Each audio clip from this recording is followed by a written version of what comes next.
ডেনমার্কের ঘরোয়া ফুটবল লিগে দুর্দান্ত পারফরমেন্স করলেন এবং সেই সাথে সাথে গোল করে নিজের দলকে জেতালেন। ম্যাচ শেষে ম্যাচসেরা খেলোয়াড়ও হলেন, কিন্তু হাতে ওঠেনি বড় ধরনের কোনো চকমকে ট্রফি কিংবা মেডেল।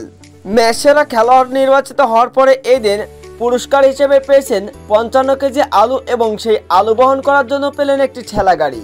হ্যাঁ বন্ধুরা, শুনতে অবাক লাগলেও এমনটাই ঘটেছে ডেনমার্কের ঘরোয়া প্রিমিয়ার লিগে। ডেনমার্কের ড্যানিশ সুপার লিগে এদিন অবশ্য ঘটেছে এই ঘটনা। ঘরের মাঠে এদিন অবশ্য নর্থজিল্যান্ডসকে হারিয়েছে সানজালুসকে। 3-2 গোলে অবশ্য বিশাল বড় জয় পেয়েছে সানজালুসকে এবং 26 বছর বয়সী এই ফুটবলার দুর্দান্ত গোলে অবশ্য জয় পেয়েছে এই দিন সানজালুসকে। দুর্দান্ত গোল করে অবশ্য দলকে ম্যাচ জেতানো এই ফুটবলার হয়েছেন এই দিন ম্যাচ সেরা খেলোয়াড়। ম্যাক্সিম সোলাসের দুর্দান্ত গোলে এই দিন অবশ্য সানজালুসকে বিশাল বড় এক জয় পেয়েছে, আর যার কারণে ম্যাচ সেরা ফুটবলার নির্বাচিত হন সানজালুসকের এই ফুটবলার ম্যাক্সিম সোলাস।